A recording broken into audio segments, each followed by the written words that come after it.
Hello everyone. Hello बच्चों। अभी तो मैंने आपका फर्स्ट जो टेस्ट था प्रैक्टिस टेस्ट उसका सॉल्यूशन अपलोड किया था। अब जो सेकंड प्रैक्टिस टेस्ट है जिसको हमने सेकंड पीरियोडिक टेस्ट बोला था उसका सॉल्यूशन डिस्कस करते हैं। सिलेबस इसका पता ही आपको क्या था, कॉम्प्लेक्स नंबर यानी chapter number 5, chapter number 6 linear inequality, chapter number 7। ठीक है, तो स्टार्ट करते हैं। जैसे फर्स्ट क्वेश्चन 1 मार्क का है, 1 मार्क का है तो इसका मतलब ज़्यादा स्टेप्स हमें इसमें नहीं करने। यहाँ क्वेश्चन बोला हुआ है हमें कि 1 माइनस आयोटा अपॉन 1 प्लस जो आयोटा है that is x plus y iota. तो पहले हम क्या करते हैं, इसको जो स्टैंडर्ड फॉर्म में कन्वर्ट कर देते हैं। कैसे? इसको हम रेशलाइज कर देते हैं तो ये आ जाएगा ऊपर 1 माइनस आयोटा का स्क्वायर और नीचे आ जाएगा आपके पास ए स्क्वायर माइनस बी स्क्वायर, और ऊपर जब होल स्क्वायर खोलेंगे तो आ जाएगा 1 plus iota square minus 2 iota और नीचे आ जाएगा 1 प्लस 1 2। आयोटा स्क्वायर माइनस 1 होता है, कट जाएगा, यानी मेरे पास आंसर आ गया 0 माइनस आयोटा। अब ये दे रखा है हमें x प्लस आयोटा वाई के इक्वल। इसका मतलब मेरे पास x जो है वो हो गया 0 अगर मैं कंपेयर करूं, और y हो गया मेरे पास -1, तो मेरे पास आंसर आ गया -1। ये हो गया मेरे पास फर्स्ट क्वेश्चन, बहुत ईजी था। अब सेकंड क्वेश्चन भी इसी पैटर्न पे ही मैंने बनाया था, बट ज़्यादातर बच्चे क्या करते हैं, और वो गलत नहीं है, इस ब्रैकेट को खोलते हैं। इस ब्रैकेट को खोलोगे आपके पास तो हमारे पास क्या होगा, ये बन जाएगा 2x, फिर 2 आयोटा वाई, उसके बाद हमारे पास आ जाएगा -3x आयोटा, उसके बाद minus iota square into 3y, तो +3y हो जाएगा। और फिर हम रियल पार्ट को रियल पार्ट से यानी 4 से कंपेयर कर देंगे, इमेजिनरी को इमेजिनरी से। ये एक तरीका हो सकता है ना, कर सकते हैं, कोई प्रॉब्लम नहीं। बट मैंने इसको थोड़ा दूसरे तरीके से करूँगा। मैं क्या करता हूँ, इस टर्म को नीचे ले जाता हूँ, तो ये क्वेश्चन नंबर 1 ही तो बन गया। देखिए अगर मैं इसको इधर ले गया तो ये बन गया 4 plus iota upon 2 minus 3 iota. Rationalise कर देते हैं, तो 2 प्लस 3 आयोटा से जब हम इसको मल्टीप्लाई करेंगे ऊपर नीचे तो मेरे पास क्या आ जाएगा, यहाँ आ जाएगा 4 to the 8 plus 2 iota plus 12 iota, क्योंकि 4 3 करेंगे तो 14 आयोटा, और 3 आयोटा स्क्वायर यानी -3, और नीचे आ जाएगा ए स्क्वायर यानी 4 माइनस 9 आयोटा स्क्वायर यानी +9, यानी मेरे पास ये आ गया 5। रियल पार्ट आ गया 5/13 और इमेजिनरी पार्ट आ गया मेरे पास 14/13, यानी x मेरे पास हो गया 5/13, y हो गया 14/13, यानी मेरे पास x प्लस वाई क्या आ गया 19/13। यानी ये अप्रोच कंपैरेटिवली इजी थी। बाकी ये नहीं कह सकते कि उससे गलत होता, उससे भी सही हो जाता, बट वहाँ पे आपको इक्वेशंस को सॉल्व करना पड़ता, राइट। अगला क्वेश्चन भी बेटा इसी तरीके से आप सॉल्व कर सकते हैं ना। और पार्ट देखिए जरा क्या होगा। अब अगले वाले में भी मैं उसको नीचे ले जाता हूँ, तो ये बन जाएगा x प्लस आयोटा वाई, ये सेकंड का और पार्ट है। इधर था आपके पास x square plus y square, इसको हम एज इट इज रख देते हैं, और आयोटा, और नीचे चला गया p प्लस आयोटा क्यूब। हमें क्या करना है, x, हमें यहाँ पे x और y की वैल्यू चाहिए, राइट। तो फिर से वही रेशलाइज वाला कंसेप्ट लगा देते हैं। तो p माइनस आयोटा क्यू से जब हम ऊपर नीचे मल्टीप्लाई करेंगे तो मेरे पास ये रह जाएगा x square plus y square, इधर रह जाएगा मेरे पास p iota minus iota q square. ठीक है बात।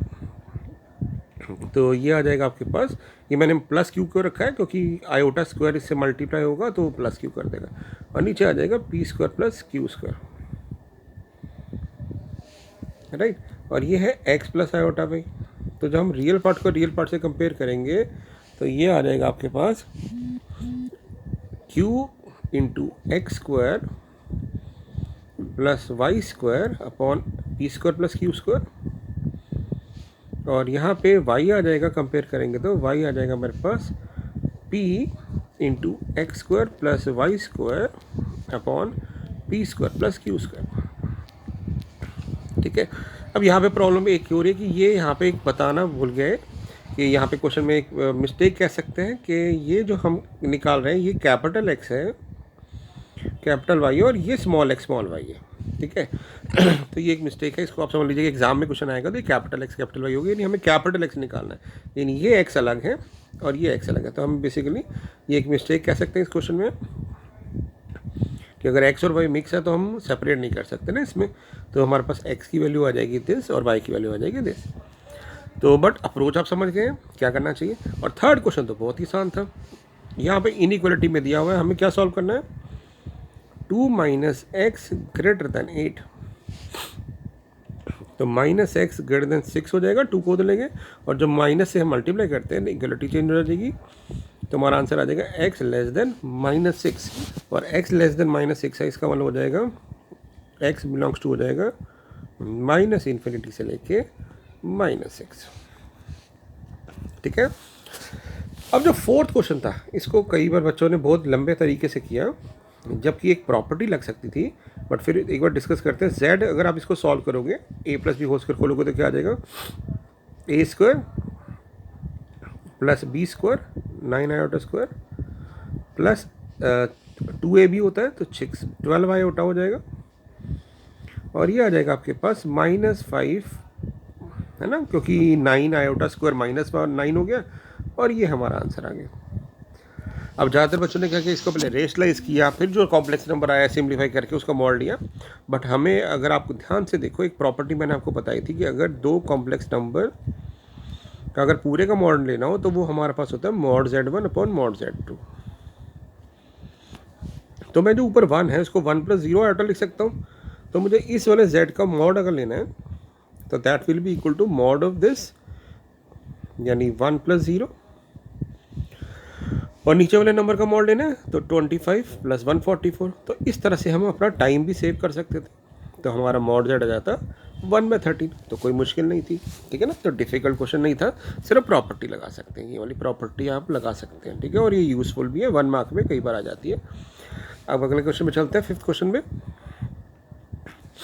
फिफ्थ क्वेश्चन जो है वो वैसे क्वाड्रेटिक क्वेश्चन का था, बट क्योंकि ये एक ऐसा क्वेश्चन है जिसमें ना जब आप डी सॉल्व करेंगे तो वो नेगेटिव आएगा, तो यानी डिस्क्रीमेंट मेथड वाला क्वेश्चन है कि हम इसको कंपेयर करते हैं ax² + bx + c = 0 से, क्योंकि फैक्टर नहीं बना पा रहे, तो पहले डिस्क्रीमेंट निकाला हमने। डिस्क्रीमेंट होता है b² - 4ac,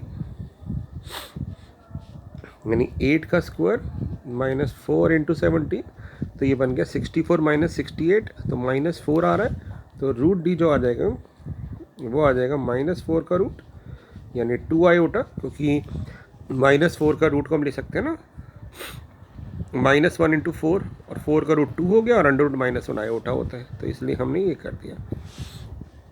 अब जो x होता है वो क्या फॉर्मूला होता है, -b मतलब -8 + √d अपॉन 2a, तो मेरे पास आंसर आ जाएगा -8 + -2i अपॉन 34। आप 2 कॉमन लेके काट सकते हैं, तो हमारे पास आंसर आ जाएगा -4/17 ± i/17। तो ये हमारे पास क्वेश्चन का आंसर आ गया, x की वैल्यू पूछी गई थी। फोर्थ भी हो गया, फिफ्थ भी हो गया। अब चलते हैं इस क्वेश्चन पे। यहाँ पे क्या पूछा है, तो ये भी मैंने आपको क्वेश्चन कराया हुआ है। हम क्या करते हैं ऐसे क्वेश्चन को कि यहाँ पे अगर x - i/y या x + i/y दिया हो तो हम क्या करते हैं, इसको दो तरीके से कर सकते हैं, 3 तरीके से कर सकते हैं वैसे तो। एक, दोनों साइड को सॉल्व करो, रियल पार्ट और इमेजिनरी पार्ट को की वैल्यू निकाल लो x और y की और पुट कर दो। दूसरा हो सकता है इसको कॉन्जुगेट ले लो, कॉन्जुगेट को इससे मल्टीप्लाई कर दो, आंसर आ जाएगा। नहीं तो मॉड ले सकते हैं, दोनों साइड का मॉड ले लो तब भी आ जाएगा। तो मैं कॉन्जुगेट वाले से करा रहा हूँ। क्या करेंगे हम यहाँ पे, इसी का और पार्ट दिया हुआ है हमें दिया हुआ है कि cos theta minus iota sine theta का स्क्वायर है x - आयोटा भाई। तो ऐसा करते हैं हम दोनों साइड ना कॉन्जुगेट ले लेते हैं। कॉन्जुगेट पे क्या होता है, आयोटा का साइन चेंज हो जाता है जहाँ पे भी आयोटा हो रहा था, तो ये बन गया x + आयोटा भाई। अब दोनों साइड को मल्टीप्लाई कर दो, जब दोनों साइड को मल्टीप्लाई करोगे तो लेफ्ट साइड पे आ जाएगा cos theta plus iota sine theta, और cos theta into cos theta minus iota sine theta को होल स्क्वायर, मैंने ना होल स्क्वायर कॉमन ले लिया, और लेफ्ट साइड पे आ जाएगा x minus iota y, x plus iota y, यानी x square plus y square, क्योंकि आयोटा स्क्वायर जो माइनस होगा वो उसको प्लस कर देगा। तो ये भी इस प्रॉपर्टी से जब हम सॉल्व करेंगे तो x a माइनस बी और a प्लस बी की प्रॉपर्टी लगाएंगे तो क्या आ जाएगा, ये बन जाएगा cos square plus sine square theta which is 1, और इधर आ जाएगा x square plus y square. तो ये हमारा प्रूव हो जाएगा ना। हमने क्या किया, इसमें a square minus b square की प्रॉपर्टी लगा दी, cos theta plus iota sine theta को ए प्लस बी ले लिया और ए माइनस बी ले लिया, ए स्क्वायर माइनस बी स्क्वायर की प्रॉपर्टी लगा दी, तो आयोटा स्क्वायर उसको -1 कर देगा और ये आंसर आ जाएगा। अब चलते हैं 6 क्वेश्चन की तरफ। 6 क्वेश्चन जो है एनसीईआरटी से लिया गया था। यहाँ पे क्या कर रहा है 6 क्वेश्चन में, आपको एक बार ना इसको क्वेश्चन को थोड़ा सा हम समझा देते हैं। यहाँ कह रहा है कि ना आपके पास एक एसिड है जिसकी क्वांटिटी 1125 लीटर है,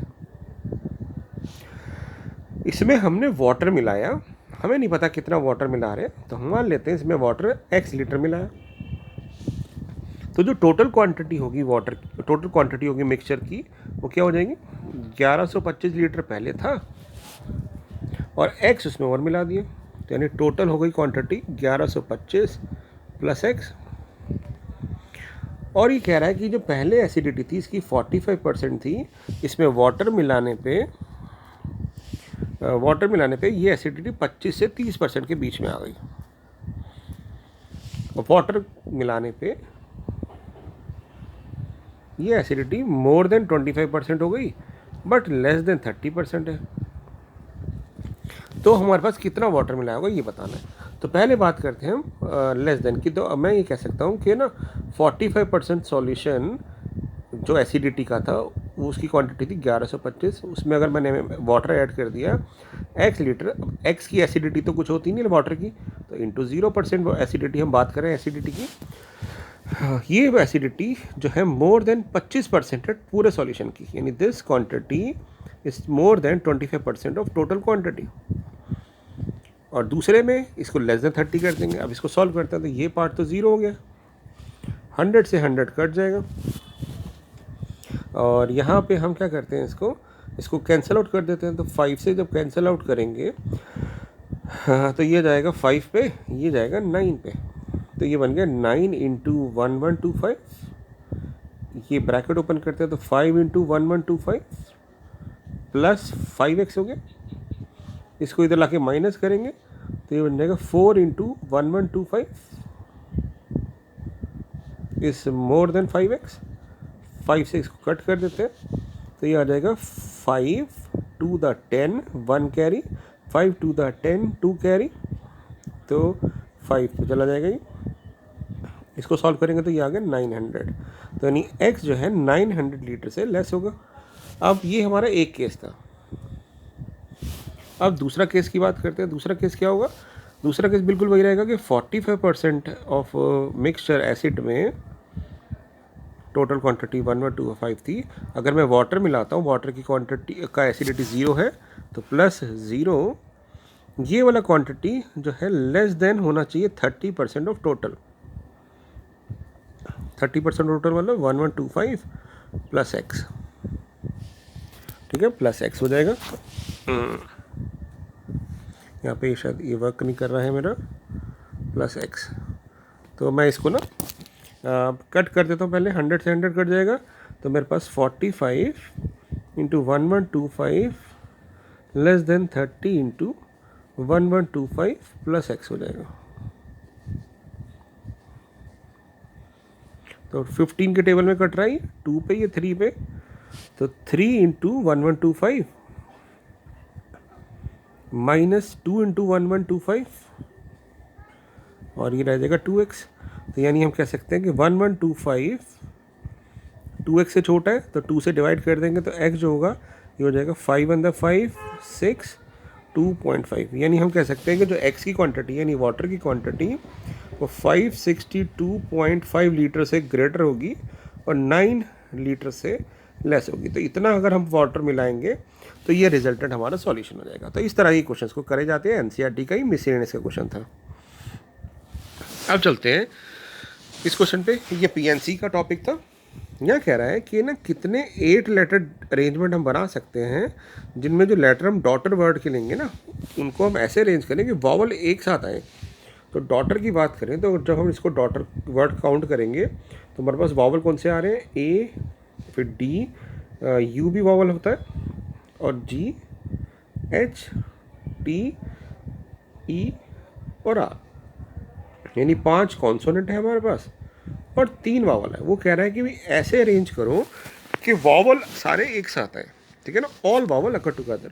तो ऐसे क्वेश्चन में हम क्या करते हैं, हम मान लेते हैं क्योंकि वावल को एक साथ आना है तो इसको हम एक वर्ड मान लेते हैं, एक पूरे को एज ए होल लेटर मान लेते हैं। तो हमारे पास कितने लेटर हो गए, डी अलग 2, 3, 4, 5 और इसको मैं पूरा वर्ड मान लेता हूँ 6। तो हम कहेंगे 6 letters can be arrange in 6 page, यानी 6 फैक्टोरियल पेज। बट क्या हम ये कह सकते हैं कि ए यू ई की पोजीशन फिक्स है? नहीं, हम कह सकते हैं ये भी तो आपस में हर चाहे साथ रहे बट ये आपस में तो अरेंज हो सकते हैं ना, ए यू ई की जगह ए ई यू आ जाए या यू ए ई आ जाए आपस में। तो ये 3 लेटर अरेंज हो सकते हैं 3p3 वे में, क्योंकि हम अरेंजमेंट कर रहे हैं तो अरेंजमेंट में लगती है हमारी परमुटेशन। तो हमारा आंसर आ गया 3 फैक्टोरियल इंटू 6 फैक्टोरियल। और इसको वैसे फैक्टोरियल में भी छोड़ सकते थे, ठीक है, बट आंसर अगर प्रॉपर निकालना है तो 7 फैक्टोरियल क्या होगा, 125 फैक्टोरियल होता है, ये 720 हो गया इंटू 6। अब इसको सॉल्व कर लेते हैं। 0, 6 to the 12, 1 कैरी, 7 42 और ये आ गया 4320। अब दूसरा क्वेश्चन क्या था, all vowel do not occur together.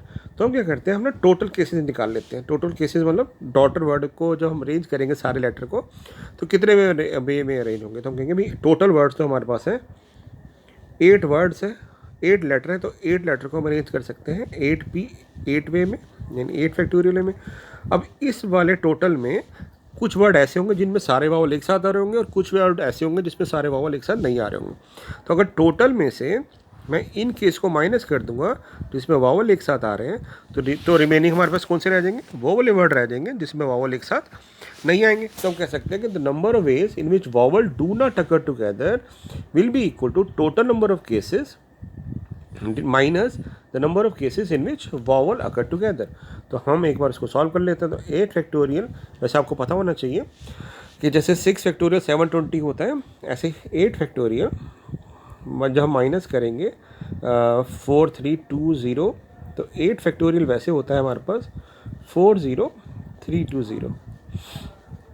उसमें से 4320 माइनस कर देंगे तो 320 तो डायरेक्टली हो रहा है माइनस, तो हमारे पास कितना रह जाएगा 36,000। तो 36,000 वेज, यानी इतने वर्ड हम बना सकते हैं जिसमें वावल एक साथ नहीं आएंगे। तो ये क्वेश्चन एनसीईआरटी से लिया गया था। अब चलते हैं 8th क्वेश्चन। 8th क्वेश्चन क्या कह रहा है, ये कह रहा है कि एक group consist of 4 girls 6 boys. एक ग्रुप में ना हमारे पास 4 गर्ल्स हैं और 7 बॉयज़ हैं। हमें इनमें से 5 लोग की टीम सेलेक्ट करनी है और जब सिलेक्शन आती है तो लगता है कॉम्बिनेशन। अब हमें ऐसे टीम बनानी है कि उनमें एक भी गर्ल आए पहले में।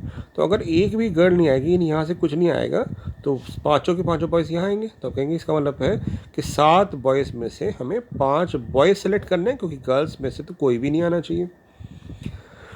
तो ये हमारा आंसर आ गया। 4C0 हमारा 1 होता है, तो 7C5 कैसे निकालेंगे, 7 फैक्टोरियल अपॉन 5 फैक्टोरियल 2 फैक्टोरियल। तो ये आ जाएगा 7 इंटू 6 और 5 फैक्टोरियल से कट जाएगा तो 21। तो हमारे पास 21 वेज आएंगे जिसमें कोई भी गर्ल सेलेक्ट नहीं होगी। अब है एटलीस्ट 1 बॉय और 1 गर्ल, कम से कम 1 गर्ल 1 बॉय आए। तो हम कह सकते हैं कि जो हमारे पास 4 गर्ल और 7 बॉयज़ थे, तो क्या क्या केस बन सकते हैं कि 1 गर्ल ले लें, 4 बॉय सेलेक्ट कर लें, 2 गर्ल 3 बॉय सेलेक्ट कर लें, 3 गर्ल 2 बॉय सेलेक्ट कर लें और 4 गर्ल 1 बॉय सेलेक्ट कर लें, क्योंकि इसके अलावा जाना नहीं, क्योंकि कम से कम 1 बॉय तो सेलेक्ट करना है और 1 गर्ल सेलेक्ट करनी है। तो ये हमारे पास केसेस बचते हैं। और जब और आता है कि या तो ये होगा केस या ये होगा या ये होगा, तो उनके बीच में लगता है प्लस। तो पहला केस हो जाएगा 4C1 इंटू 7C4, 4 में से 1 गर्ल आ गई, 7 बॉयज़ में से 4 आ गए। और 4C2 इंटू 7C3 और 4C3 इंटू 7C2 और 4C4 इंटू 7C1। अब इसको हम सॉल्व कर लेते हैं। 4C4 हमारा 4 हो जाता है, 7c4 एक बार आप सॉल्व कर लेंगे तो आसानी रहेगी। 7 फैक्टोरियल अपॉन 4 फैक्टोरियल 3 फैक्टोरियल, तो 7 6 5, तो 6 को कर देंगे तो ये आ जाएगा 35। 4c2 हमारा हो गया 4 इंटू 3/2 6। 7c4 और 7c3 सेम रहता है तो 35 हो गया। 4c3 4 होता है, 7c2 और 7c5 सेम होता है तो ये 21 आ जाएगा, और ये 1 इंटू 7 हो गया। अब इसको सॉल्व कर लेते हैं, तो ये 4 टाइम 35 और 6 टाइम 35, तो ये आ जाएगा 10 टाइम्स 35, तो 350 हो गई। ये हो गया 84 और ये हो गया 7। अब इसको हम ऐड कर लेते, कितना आ जाएगा 350 में अगर आप 84 ऐड कर देंगे और फिर 7 ऐड कर देंगे तो ये आ जाएगा आपके पास 84 और 7 91, 91 इससे करेंगे तो 441 आ जाएगा। तो इतने वर्ड्स हो गए हमारे पास। अब थर्ड पार्ट क्या था, एटलीस्ट 3 गर्ल, मतलब कम से कम 3 गर्ल आए। तो कम से कम 3 गर्ल आए मतलब 3 गर्ल हो सकती है या उससे ऊपर 4 गर्ल हो सकती है, उससे ऊपर हम जा नहीं सकते बेटा क्योंकि 4 गर्ल हैं। इसका मतलब है इन्हीं में से ये 2 केसेस की बात कर रहे हैं। तो ये 2 केस जब हमने निकाले थे तो हमारे पास आंसर आया था 84 और 7, तो यानी हम कह सकते हैं कि इसका आंसर यहीं से निकल जाएगा कि इसका आंसर 91 आ जाएगा, और ये हमारा क्वेश्चन सॉल्व हो जाएगा। और इसके बाद एक 5 नंबर का जो लास्ट क्वेश्चन था वो ग्राफिकल मेथड था, जिसमें हमें ग्राफ बना के कॉमन शेडिंग को प्लॉट करना होता है। तो एक बार फटाफट कर लेते हैं, then test will be over. ठीक है, बहुत आसान क्वेश्चन था। अब जब हम ग्राफ बनाते हैं तो एक लाइन है हमारे पास x + 2y less than equal to 10, तो यानी पहले हम इक्वल टू 10 की बात करते हैं, शेडिंग तो उसके बाद आएंगे। तो अगर आप मैंने आपको कैसे बताया था कि ग्राफ कैसे बनाते हैं, पहले आप इसको ना, अगर हमने तो स्ट्रेट लाइन भी पढ़ लिया है, अदरवाइज इसको आप 2 सॉल्यूशन निकाल के भी कर सकते हैं, बट स्ट्रेट लाइन में मैंने क्या सिखाया था कि हम क्या करेंगे इसमें, इसको इंटरसेट फॉर्म में कन्वर्ट कर सकते हैं, नहीं तो कोई भी 2 सॉल्यूशन बना सकते हो, है ना। तो 2 सॉल्यूशन निकाल के भी कर सकते हैं कि भाई इसमें x को 0 पुट किया तो y जो है 5 आ गया, और y को 0 पुट किया तो x 10 आ गया। अदरवाइज इंटरसेट फॉर्म में करेंगे स्ट्रेट लाइन की, तो x/10 y/5 इक्वल टू 1 हो गया। 10 से डिवाइड किया तो x एक्सिस पे 10 पे कट करेगा,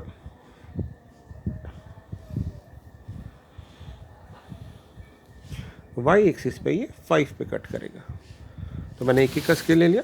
अब इसको जब ज्वाइन किया इस तरह से, ये मेरे पास हो गया पहली लाइन, ये हो गई मेरे पास फर्स्ट लाइन। ठीक है बेटा, अब हम चलते हैं सेकंड लाइन पे। सेकंड लाइन क्या थी, x + y equal to 10 1। Shading की बात अभी आएंगे बाद में।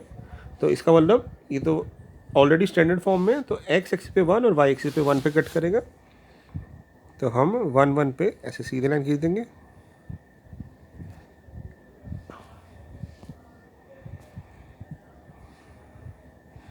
ये आ गई x + y इक्वल टू 1, और ये है हमारे पास x + 2y इक्वल टू 10। और एक लाइन की क्वेश्चन है हमारे पास x - y इक्वल टू 0। तो जब 0 होता है तो हम सीधे कहते हैं कि x इक्वल टू y है। इसका मतलब क्या हो गया, इसके सॉल्यूशन क्या बनेंगे, 0 पे 0, 1 पे 1, 2 पे 2, यानी x को 1 पुट किया तो y 1, x को 2 पुट किया तो y 2, यानी ये लाइन ऐसे बिल्कुल 45 डिग्री पे निकल जाएगी हमारे पास, क्योंकि इसको भी अगर स्ट्रेट लाइन से समझे तो इसका स्लोप 1 है और 45 डिग्री एंगल बनाती जा रही है। ये हमने सबकी बना ली। अब शेडिंग की बात करते हैं, तो शेडिंग में क्या होता है कि जो इनइक्वालिटी दी जाती है, हम देखते हैं कि इसमें कौन सा पॉइंट इसको सेटिस्फाई करेगा। तो हम जनरली कोई भी पॉइंट ले सकते हैं बट आसानी के लिए, बट ये ध्यान रखना हमें वो पॉइंट नहीं लेना होता जो उस लाइन पे लाई करे। तो आसानी के लिए हम 0 0 ले लेते हैं। तो जैसे ही हमने 0 0 पुट किया तो 0 लेस देन 10 सेटिस्फाई हो रहा है, यानी बड़े वाली लाइन की जो शेडिंग है, बड़ी वाली लाइन की, इसकी शेडिंग इधर की तरफ आ रही है। एक आइडिया लेने के लिए मैं इसको अलग अलग कलर से प्लॉट कर देता हूँ। कभी इसकी शेडिंग टुवर्ड्स द ओरिजिन जा रही है। ठीक है, अब इसमें इसकी क्वेश्चन थी x + y more than equal to 1। इसमें जब 0 0 पुट किया तो 0 मोर देन 1, तो 0 मोर देन 1 तो नहीं है, फॉल्स है। तो इसका मतलब दूसरी जो लाइन थी हमारी, उसकी shading away from the origin जाएगी, यानी इसकी शेडिंग इधर की तरफ आएगी। अब चलते हैं अगली क्वेश्चन पे। अगली क्वेश्चन है x - y is more than 0। अब इसमें ना हम 0 0 नहीं पुट कर सकते क्योंकि ये 0 0 से पास कर रही है। मैं रेंडमली कोई भी पॉइंट ले लेता हूँ, जैसे मैंने 4,0 ले लिया। अब मैं 4,0 पुट करूँगा, अगर सेटिस्फाई करेगी तो इस पॉइंट की तरफ आएगी, अदरवाइज़ नहीं। तो 4 - 0 जब पुट किया तो 4 0 से बड़ा होता है। एक बार मैं चेक कर लूँ इक्वेशन क्या दी हुई है। इक्वेशन हमारे को दी हुई है x - y <4। Okay, x - y <0, sorry ये दी हुई है। तो 4 तो 0 से छोटा नहीं होता, फॉल्स है, तो इसका मतलब इसकी शेडिंग और इस वाले पॉइंट 4 0 की तरफ नहीं जाएगी, इससे दूर जाएगी। तो इसका मतलब इसकी शेडिंग इधर की तरफ आएगी, और इसका मतलब हमें कॉमन रीजन पता चल गया कौन सा है, ये वाला दिख रहा है आपको। और हमें ये भी दिया हुआ है कि x और y <0 है, तो इसका मतलब फर्स्ट क्वाड्रेंट से बाहर हमें जाना नहीं। तो कॉमन शेडिंग जो है, मतलब कॉमन शेडिंग वाला जिसमें तीनों की शेडिंग आ रही है, वो कौन सी बनी, उसको हम डार्क कर देते हैं। तो हम कहेंगे ये हमारा रीजन कॉमन शेड रीजन है, तो इसको हम डार्क कर देते हैं, ठीक है ना। डार्क में इसकी बाउंड्री बनाता हूँ, यानी ये हमारे पास कॉमन रीजन है कि इससे बाहर हमें जाना नहीं। तो ग्राफ का क्वेश्चन 5 नंबर का बन सकता है इस बार भी, मिड टर्म में भी। और उसमें आपको ऐसे ही करना होगा, सारे ग्राफ प्लॉट करके जो भी कॉमन शेडिंग आएगी उसको हमें डार्क कर देना होता है, और कहना होता है कि ये हमारा कॉमन शेडेड रीजन है। और आप यहाँ पे लिख देंगे कि common shaded region is the solution of given system of inequations. तो ये हमारा टेस्ट था, तो बहुत इजी टेस्ट था। आई होप समझ आ गया होगा आपको। प्रैक्टिस करिए और फिर भी अपने डाउट्स पूछते रहिए, ठीक है। Thank you.